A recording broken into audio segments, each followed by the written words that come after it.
Among Vincent van Gogh's works, his sunflower series is one of the most famous motifs. I'm sure many of you have heard of it before. Some might think there's no need for an explanation at this point. But if we trace the story behind the sunflowers, we uncover some of Van Gogh's hidden thoughts that are not often given much attention. In this video, we will explore the series of sunflower paintings in relation to Van Gogh's life. By the end of this video, I believe you'll gain a new appreciation for Van Gogh's works.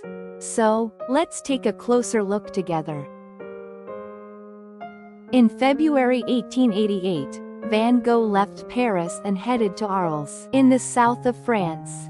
There, he planned to live together with fellow painters and invited Paul Gauguin, an artist he greatly admired as a mentor, to join him.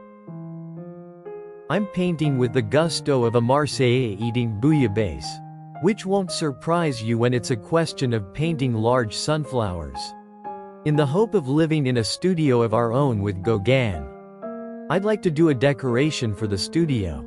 Nothing but large sunflowers. Next door to your shop, in the restaurant.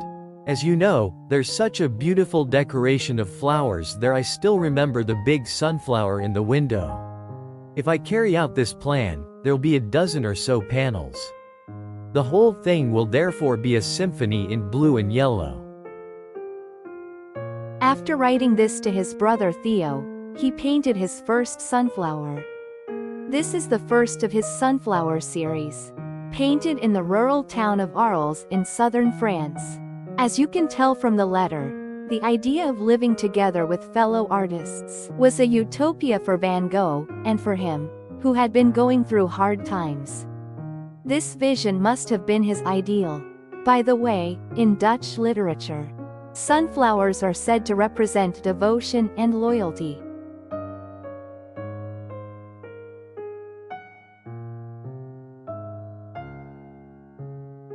This is the second sunflower painting. 2 of the 5 flowers extend beyond the vase, giving it a slightly darker impression compared to the previous work. This sunflower was once owned by a Japanese businessman, but it was destroyed in an air raid. It's truly sad when rare works of art are lost.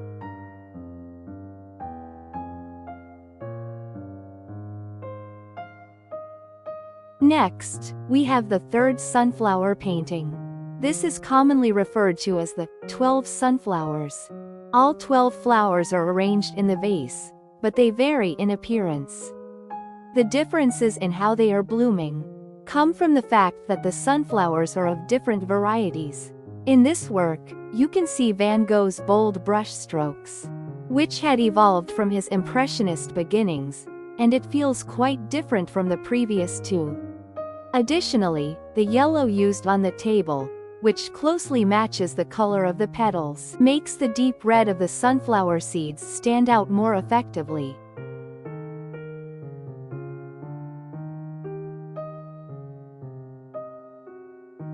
Here's the 4th sunflower painting. Out of the 7 sunflower paintings, this one is perhaps the most famous. Like the 3rd painting, it also features 12 sunflowers.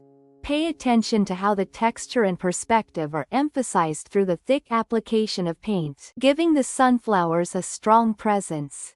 This is also the sunflower painting that Gauguin praised the most. Van Gogh intended to create 12 sunflower paintings to decorate the yellow house he shared with Gauguin. But as the sunflower season passed, this 4th painting became the last, and the subsequent works were painted as reproductions. As we can see so far, Van Gogh used yellow, a bright and positive color, and the energetic atmosphere conveyed in his letters reflects the hope that sunflowers symbolized for him. Shortly after painting this, Gauguin arrived at the yellow house in Arles, and they began their shared life. Now, let's shift focus a little. The sunflower compositions we've seen so far are often referred to as the Arles sunflowers. But are you familiar with the Paris sunflowers? Here they are.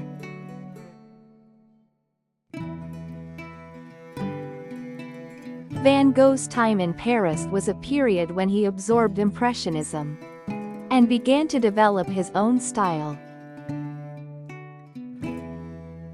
The Paris Sunflowers series, painted during his early years, feature sunflowers framed within the composition and set against a dark background, reflecting the heavier mood of his earlier work. This sunflower painting was later revealed through X-ray analysis to have been painted over one of Van Gogh's self-portraits. If you come on my behalf, you will find at Clouzels, the framer in Rue Fontaine, a painting that I have delivered for you. This is a letter from Gauguin to Van Gogh. The painting Van Gogh is believed to have sent at this time is either this one or the one just before it. Until Van Gogh and Gauguin mentioned the Paris sunflowers in their letters, these works were not widely known. After seeing these pieces, when you look again at the Arles sunflowers, you can sense how much more vibrant and lively they are. Let's return to the Arles sunflower series once again. This is the 5th sunflower painting. Van Gogh painted it between the end of November and the beginning of December 1888 while living with Gauguin. Shortly after this, the famous ear-cutting incident occurred. At that point, Gauguin left their shared home and returned to Paris, while Van Gogh was admitted to the hospital. After being discharged from the hospital, Van Gogh returned to the empty yellow house, where he continued painting sunflowers. This is the 6th sunflower painting. Some of you may have already noticed, but both this sunflower and the 5th painting are considered reproductions of the 4th sunflower. When you consider that Van Gogh painted the same work again after Gauguin left, still holding on to hope for their shared life, it leaves you with a bittersweet feeling. Finally, here is the last sunflower painting. It's said to be a reproduction of the 3rd painting. This is just a personal thought, but while Van Gogh had used yellow as a symbol of hope in the backgrounds of his other sunflower paintings, for this final piece, he chose a blue background. I feel this might reflect a shift in his emotions.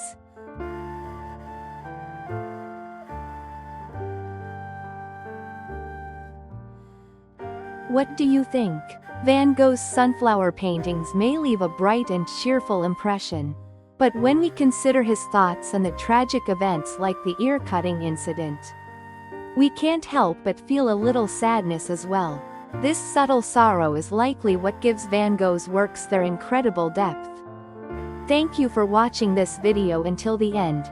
In this video, I've included my own interpretations.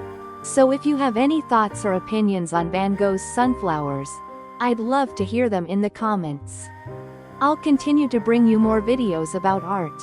If you enjoyed this video, please subscribe to the channel.